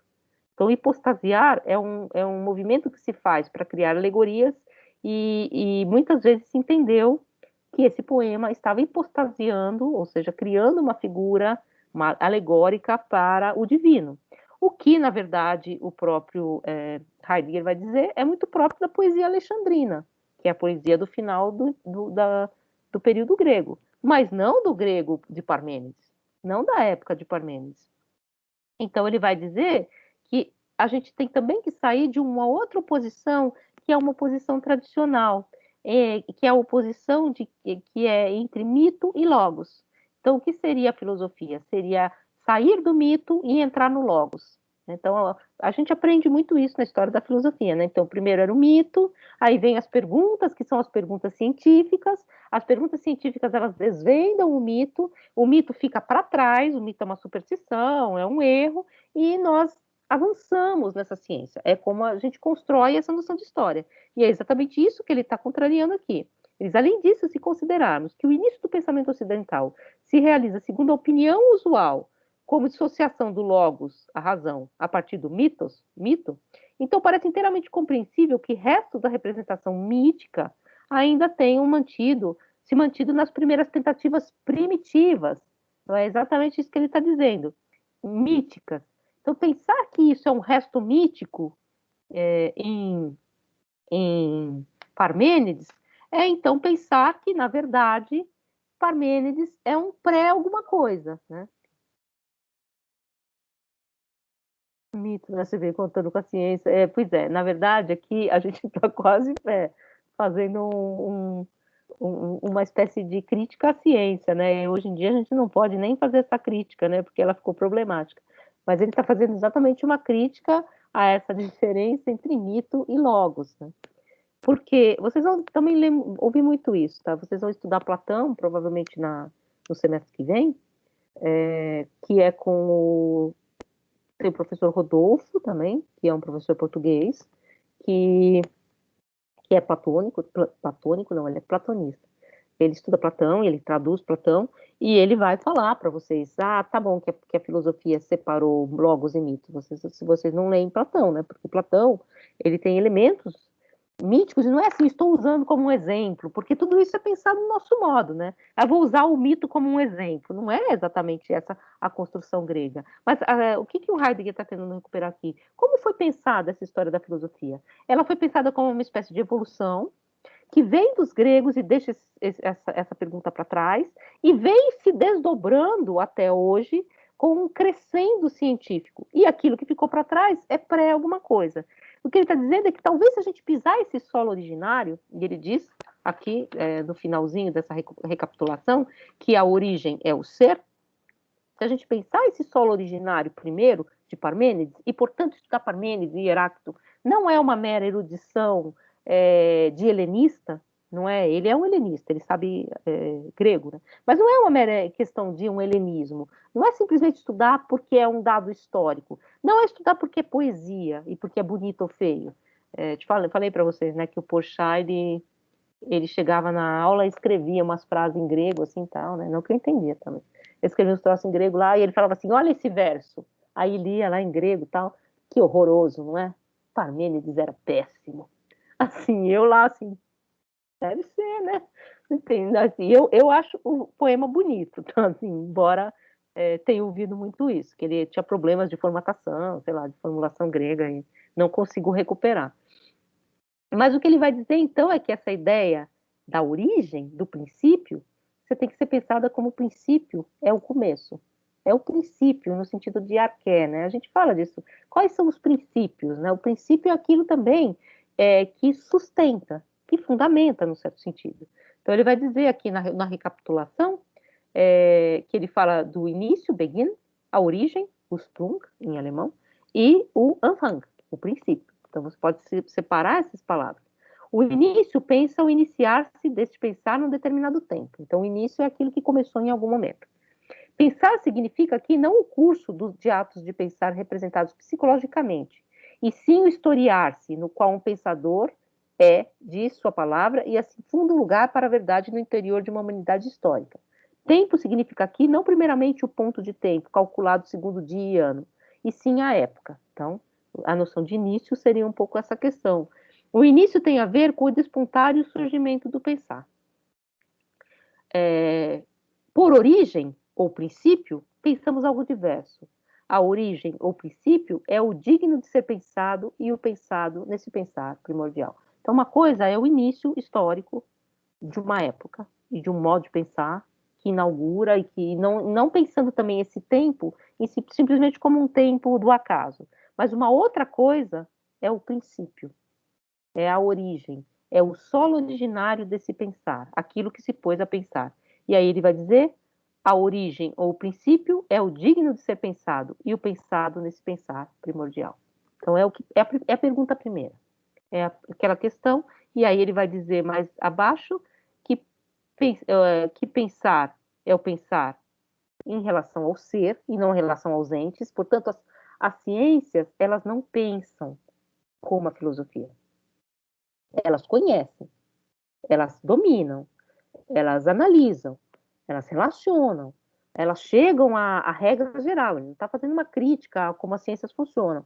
Mas quando ele pergunta lá na introdução à filosofia o que faz um médico médico, é claro que é a técnica científica que ele tem, mas também é um pôr-se no mundo. E é esse pôr-se no mundo que é a pergunta original da medicina. Não é a pergunta se cloroquina é bom, se, sei lá, assim. Essa é uma pergunta técnica. E é uma pergunta técnica que é interna a esse domínio. Mas a pergunta original do médico é o que é convocado nesse momento em que você se põe no mundo como médico. Não o indivíduo, mas esse desdobrar-se no mundo como médico. Ele diz, inclusive, a palavra em alemão é muito forte para... A gente fala vocação, vocação é uma palavra forte também, né? Beruf. Beruf é chamado. Então a gente fala profissão, né? Ah, é profissão. Encontre a sua profissão. Ele fala, não, é um chamado, é uma convocação. É uma vocação. A gente usa vocação mais para falar, quando a gente está falando de religião, né? Mas é essa palavra que ele usa assim, para falar. Então, é esse convocar-se. Então, todo homem se põe a pensar, porque ele se põe em relação ao ser.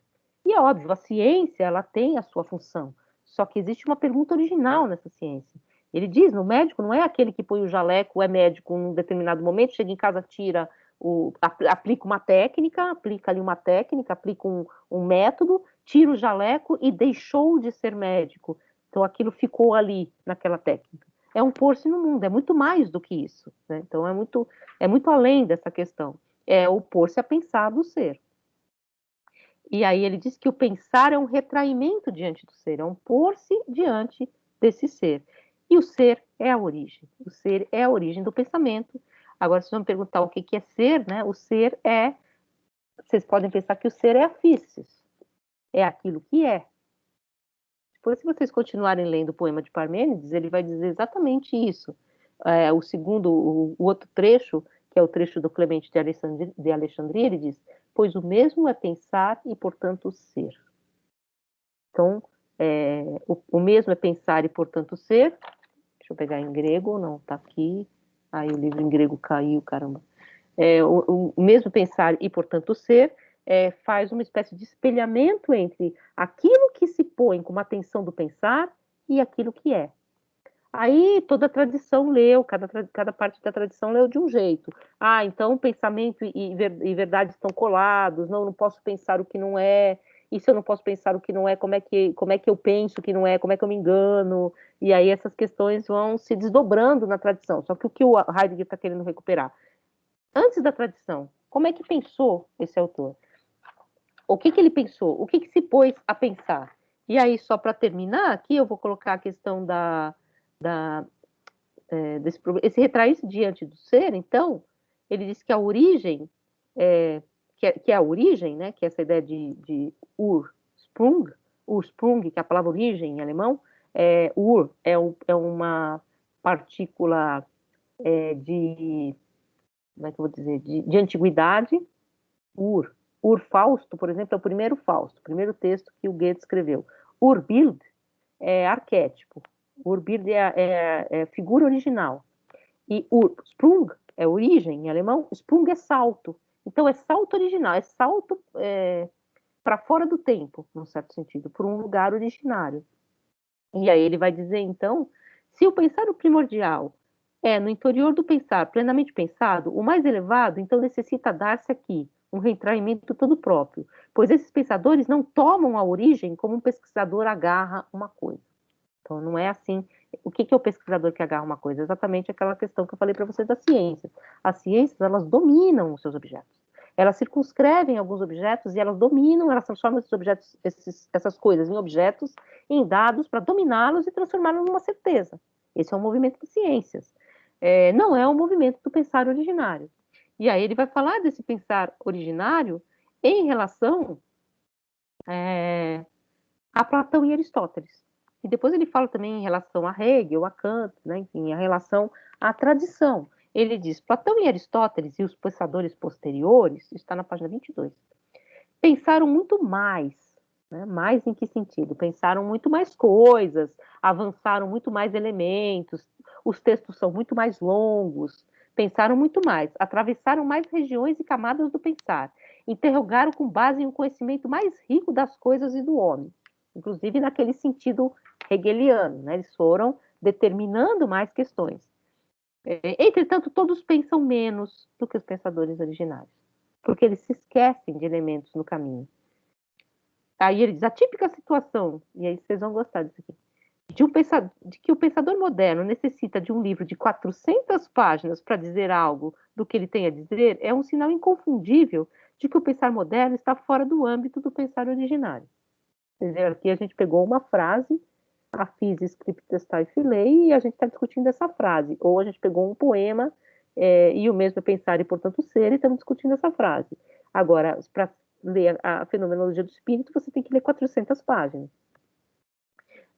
Nesse contexto, podemos recordar da crítica da razão pura de Kant e da fenomenologia do espírito de Hegel. Em tais sinais, reconhecemos que o mundo, há longo tempo, saiu das junturas e que o homem tem trilhado a errância.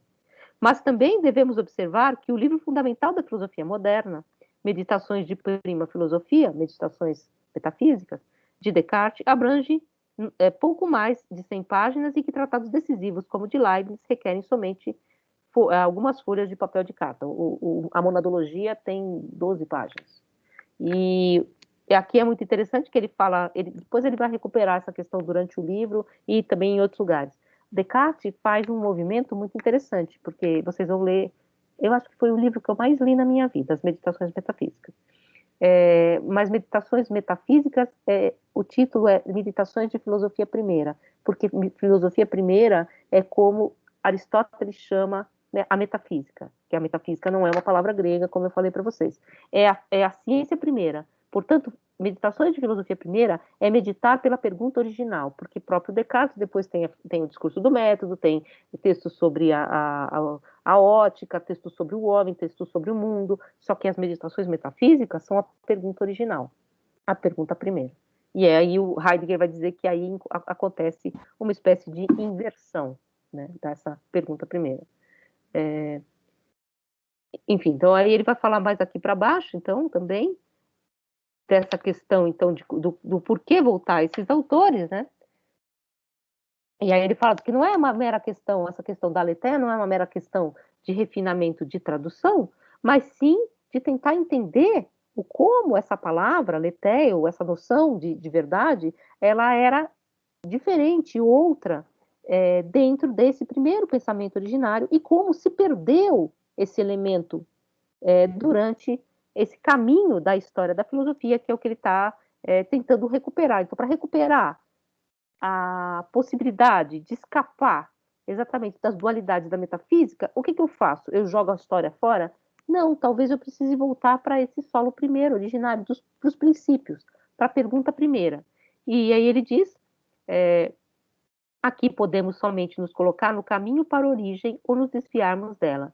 Tentaremos nos preparar para a primeira possibilidade. Então a ideia é, eu posso me desviar disso, jogar tudo fora, achar que isso tudo é um refinamento erudito, que isso é poesia antiga, e que isso é um menos, e existe muito mais coisa mais importante. Vocês vão ouvir isso de alguns professores que pensam mais próximo a uma ideia de ciência lógica, de filosofia como lógica, e a gente vai ver isso também, eu não estou aqui fazendo nenhum juízo de valor, só que aqui ele diz assim, então, a coisa que nós vamos fazer é tentar pensar Parmênides como essa origem.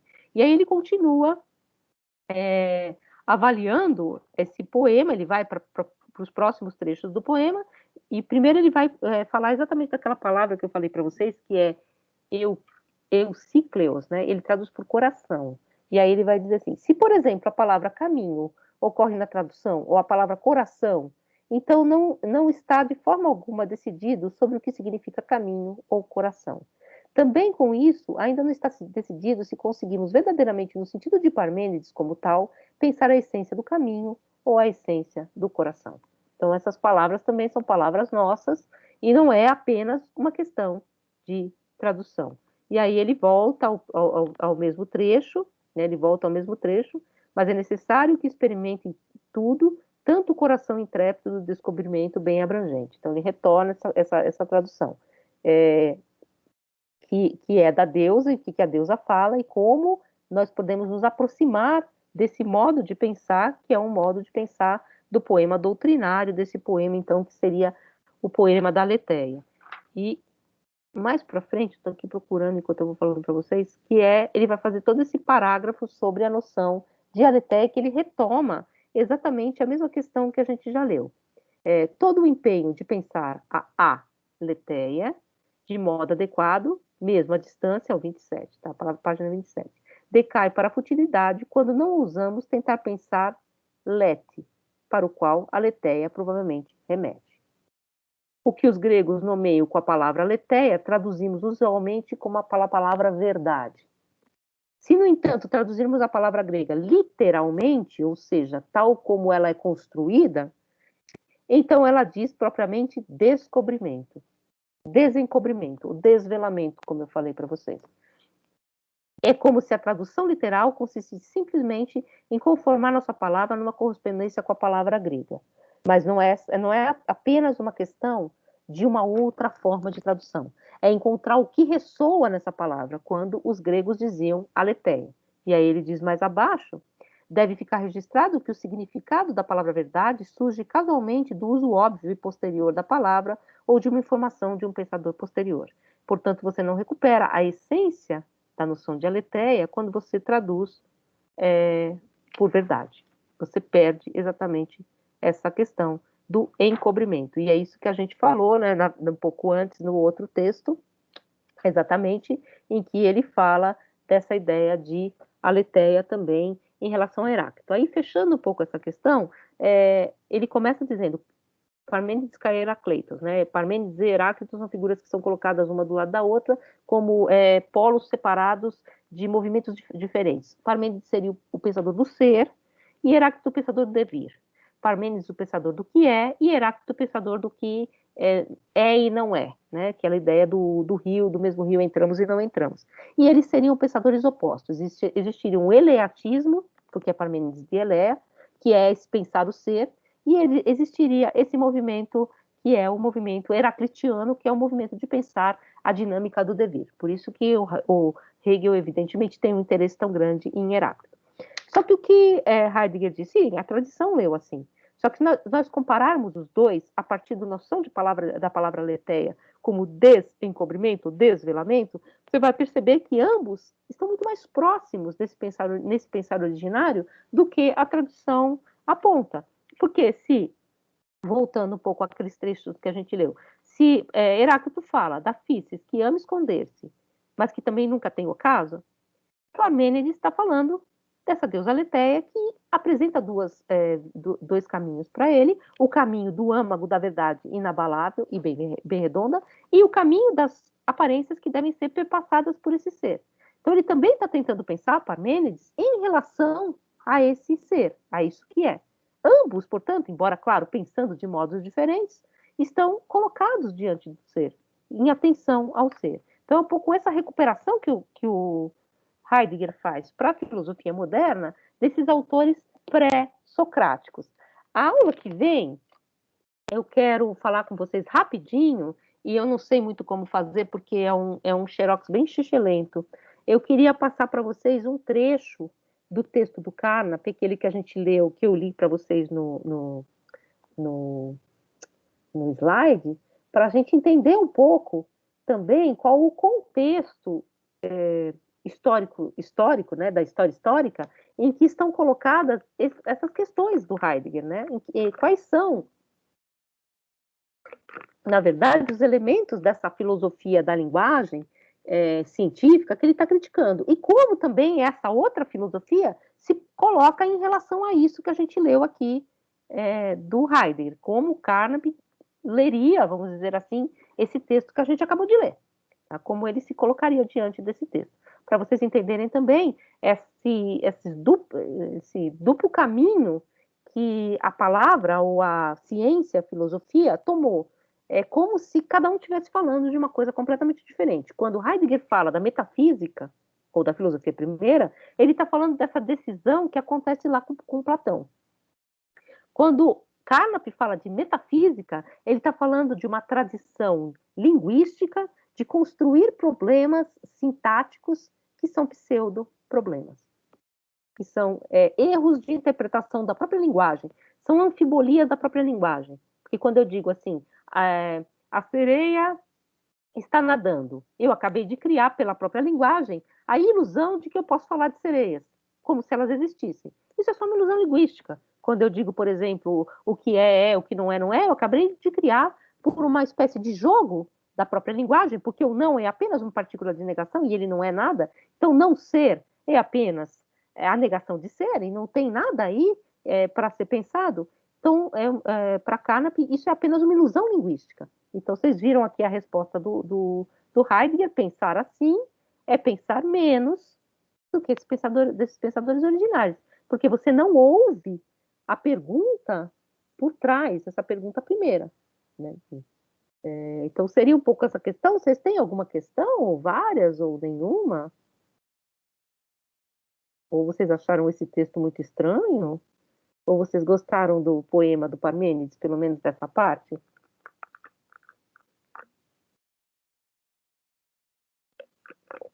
Silêncio. Vou falar do exercício que era o outro exercício que vocês não vão fazer. Que vocês não vão fazer, tá? Que eu não vou dar para vocês fazerem. O exercício que a gente fazia era comparar o trecho do Heidegger ao trecho do Carnap, aquele que eu comentei lá para vocês. Não. Que materiais? Os materiais, os textos? Então, eu ia até pedir para quem sabe fazer isso, fazer um drive para mim, porque, na verdade, as pessoas vão mandando ali. Eu tenho, por exemplo, quem encontrou esses dois textos aí para mim foi um outro aluno, foi o Yuri. Aí eu vou mandar para vocês, o Parmênides e os pensadores, né? Aí eu tenho. Os vídeos, por enquanto, se ninguém começar a rir, fazer meme e tal, assim, começar a zoar com o meu grego, meu alemão ruim, eu vou deixar lá no YouTube. Por enquanto tá super tranquilo. Foi a primeira vez que entrou uma pessoa aí que eu acho que queria... Ou a pessoa entrou errado, coitado também. Nunca aconteceu, nunca ninguém zoou. Só a única coisa que eu já comentei na aula de estética, alguém foi lá e fez assim, né? Deu dislike pro meu vídeo do Kant. Mas tudo bem. Hã? Foi o ano. Foi o Alexandre Han, eu acho. Porque deve ter achado uma merda. Aí falei. Deve ter achado uma porcaria, foi lá e fez uma mãozinha, um dislike. Mas o resto é super tranquilo, tem pouquíssimas pessoas frequentando também, então não é uma coisa que tem que... Porque muitos professores não querem, né? Porque, é a minha imagem... Então, a minha imagem, ninguém nem olha, então deixa lá. Agora, se começar a dar problema, por exemplo, eu não estou mais colocando... seminários de aluno. Eu coloquei o do João lá, mas porque esse aí estava aqui dentro. Porque seminários às vezes dão problema, né? Algum outro problema. Então, mas no geral, e também se vocês não quiserem, ó, dedão, se vocês não quiserem que eu coloque alguma coisa, que vocês, né, vocês fizeram um seminário, alguma coisa que eu não quero, aí a gente tira. Mas por enquanto eu vou deixar lá, não tenho problema com isso, não. Sim, eu não olho, porque acho um horror, né? Mas sim, por mim, se vocês estão achando legal que está ajudando, tá de boa. Então vai ficar lá. E os materiais, os textos, que eu acho que o mais legal é agora você chegar em casa e ler de novo essa introdução, né, do texto. Que aí é um pouco a tarefa do leitor, e essa ideia da leitura estrutural, é ler várias vezes mesmo. Assim, você lê e relê, e cada vez que você lê, você encontra outras coisas, na verdade, né? E é um pouco uma paciência, a paciência da leitura, né? Porque a primeira vez que você lê o texto, ele é muito vago, ele tem muitos termos que a gente não conhece, ele é uma tradução, então, portanto, aqui você tem dois problemas, né? Porque tem as palavras em grego e as palavras em alemão. Então, é uma tradução do alemão que está falando do grego, e aí a gente fica com esses problemas, mas depois disso, a gente vai incorporando esses elementos um pouco assim na nossa forma de ler, inclusive, né? Parece que a gente sabe um monte de grego, alemão, não sei não, eu sei um pouquinho, assim, estudei alemão, mas sou muito ruim realmente de língua, para aprender línguas, muito, muito, muito. E aí nunca, enfim, eu gastei uma grana lascada, mas nunca saí muito do lugar. Eu consigo traduzir pequenos trechos, pequenos textos, já traduzi umas coisinhas, com a ajuda do Eric e do Han, que sabem alemão de verdade. Então eu traduzo assim, mas algumas coisas que são muito sofisticadas eu pergunto, para também não traduzir aquelas coisas de Google, né? Aí outro dia a gente jogou um negócio no Google, o que saiu?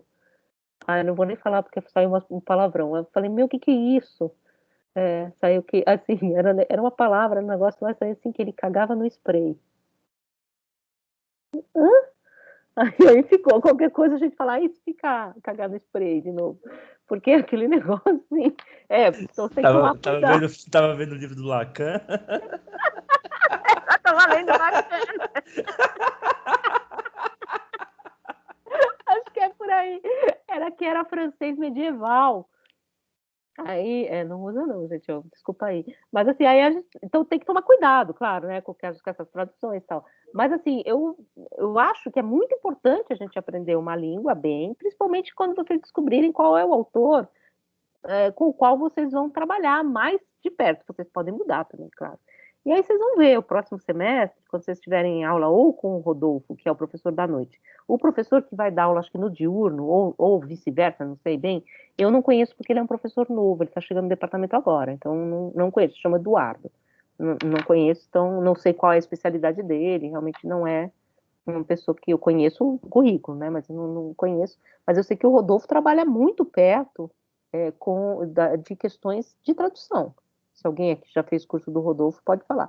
Ele é, inclusive, tradutor de grego, e aí, então ele trabalha muito com essa coisa de cotejo, de mostrar como é que as palavras são. Vocês vão, inclusive, falar para ele, a professora Priscila falou a palavra assim, tá? Ele vai rir, porque tem a questão dos acentos, a questão da forma, do grego, enfim.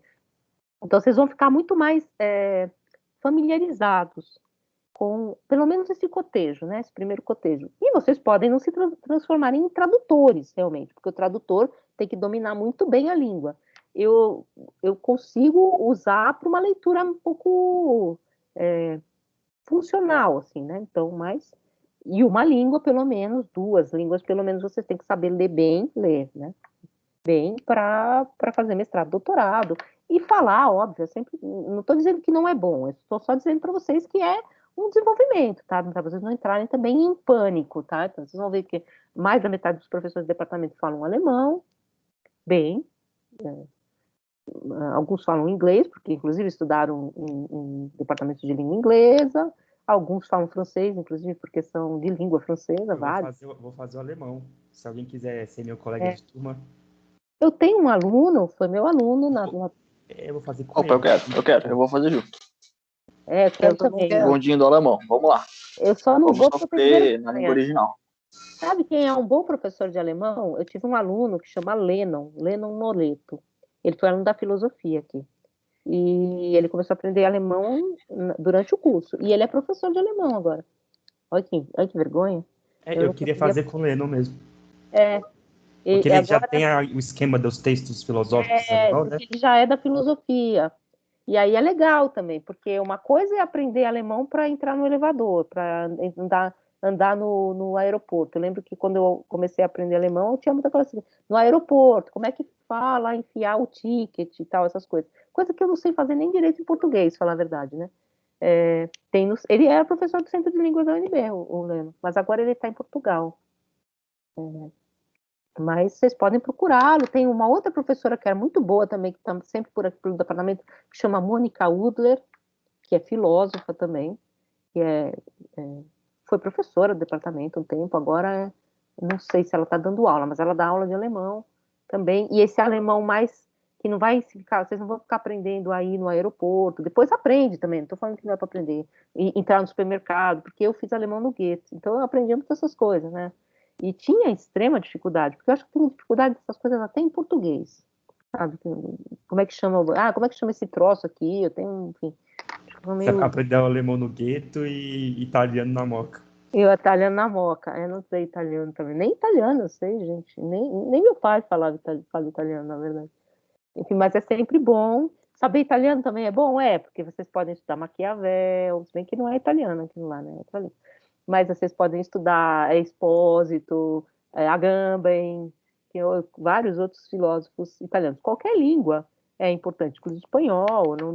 Eu não gosto muito dessa coisa assim, eu aprendi o cagar no spray original em alemão e já me dou não era em alemão, estava escrito em francês medieval, depois eu mando para você.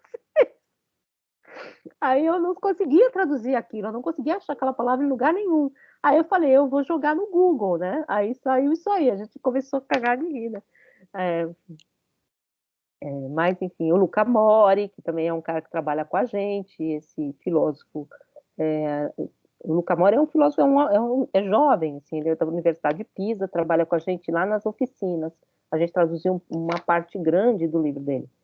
Eu, assim, por mais que vou lá bater na porta dele. eu não gosto de línguas, mas eu gosto muito de traduzir. É uma coisa estranha, né? Eu não gosto de aprender a falar, eu tenho muita dificuldade, né? Mas, enfim. Mas, assim, é muito importante. Então, procurem, mas também, assim, o departamento oferece várias possibilidades, grego, latim, essas pessoas que circulam, que falam, que ensinam alemão. Tem o Goethe, né? Que é uma fortuna, mas eu acho que é uma boa escola de línguas. Tem o pessoal do quem faz aula aqui com o Gacur sabe, é Tradixio, né, com X, que é um grupo que trabalha com tradução de francês, que aprende um pouco essas regras do francês. O francês é uma língua mais próxima da nossa, mas nem por isso mais fácil, mas ela é mais fácil para nós, porque a estrutura, pelo menos, é mais parecida. Então, vocês vão ter muitas oportunidades. Oportunidades existem várias no departamento. É só saber aproveitar, como eu disse para vocês, fechando o fim com o começo agora, porque o começo é a origem e é o princípio, e o começo é o mais importante, mas fechando o fim com o começo, volto a dizer, o departamento oferece muitas disciplinas, tanto que a gente tem até problema com a prefeitura, né, e muitas disciplinas muito variadas. Então, é um departamento que realmente, para quem souber aproveitar, traz para vocês muita multiplicidade de pontos de vista. Você vai ter um professor que vai te ensinar latim, o professor que acha que latim nem é filosofia, te ensina uma coisa mais próxima da matemática, um outro que está muito mais próximo da ciência, o outro que vai estar próximo de uma questão mais religiosa, pessoal que é mais ligado à história da filosofia. Vocês vão ter todas essas pessoas, esses profissionais. Saber aproveitar eu acho que é por isso que, assim, eu não posso falar, porque, assim, eu conheço alguns colegas que são mais próximos de mim, e, assim, alguns eu não conheço muito bem, assim, inclusive porque agora na pandemia chegaram alguns colegas que eu nunca vi. Imagina a situação, né? E eu estava fora, antes da pandemia, 6 meses antes da pandemia, eu estava fora, eu estava de licença. Então, nem as pessoas que chegaram em 2019 eu conheço direito.